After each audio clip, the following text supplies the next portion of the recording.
Like mourners attending a funeral, people young and old keep coming to the spot on the Amherst town common to light candles, lay flowers, and reflect on what happened here Monday afternoon. That was the day a 30-year-old man named Gregory Levy, a substitute teacher who graduated from the University of Massachusetts in 1984, calmly walked to a central location on the common, doused himself with paint thinner, and set himself on fire. Within minutes, Gregory Levy was dead. Beside his body, he left his driver's license and a sign with the word peace written on it. I was coming back from my class as usual, and I saw what was going on down here and stopped to find out more and was shocked at what had happened. UMass student Jennifer Cannon is active in the campus peace movement. On Monday, she was among the passers-by who happened upon that horrible scene. Since then, she and others have maintained a constant vigil at this site. I'm trying to educate other students about the issues, about this war, about values. I think this war has a lot to do with values. I'm really in despair about my peers' values and the way that we are so lightly treating death. Does this make any sense to you, what happened here on Monday? Not really, but what I do know is that in his death, he left a powerful message, and the message was peace. And we can't let that go unnoticed.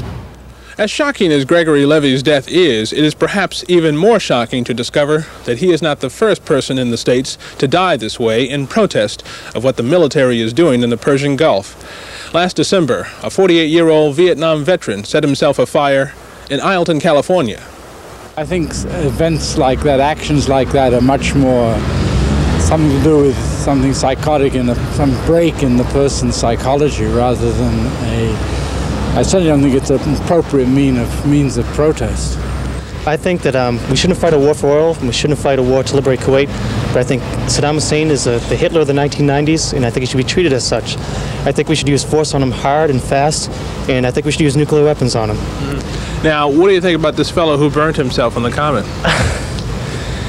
I just heard about it last night. I think that it was very, very foolish, first of all. It doesn't accomplish anything. He must have had a lot of emotional problems in the first place. But I think that's a great way to protest the war. If more of them did it, then...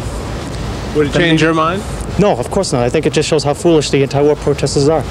Despite the power of what some might call Levy's ultimate act of conscience, many have not been moved. At least, not the way this Amherst mother was the moment she came upon Levy's charred remains in the middle of the common. The scene, as I saw it, as defined by the police, looked very sterile and very, very sad. So I went across the street and broke a small branch of evergreen, which to me is a symbol of life. And I brought it back. Pamela Jeffries was arrested for trespassing and disorderly conduct for trying to place that evergreen branch on the sheet covering Levy's body. She says that's the closest she's come to being a peace activist. And it is a powerful statement. It's an extremely powerful statement. Do you think has it changed anybody's mind, do you think? I think it's affected people's minds. And I think it will continue to affect people's mindfulness. It has mine.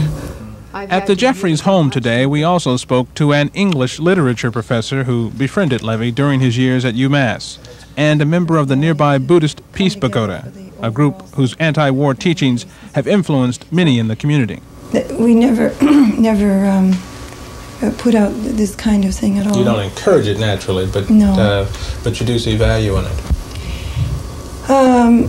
I would say that we simply want to accept that this, that this was his way, and that not put a judgment on it and show reverence for it, because we believe his spirit. We need to offer prayers and so forth for his spirit too. I cannot avoid thinking that the events of the last week or two, especially the incineration of 500 people in the bunkers, must have touched him, must have triggered off a response, and that this was a kind of response of desperation, despair almost perhaps, but also a statement. It was that kind of statement after the world reveals itself in its cruelty too much.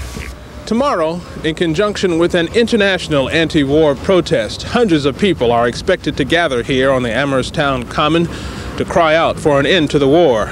A war which has claimed, symbolically at least, its first casualty on the home front. For the 10 o'clock news, I'm Marcus Jones.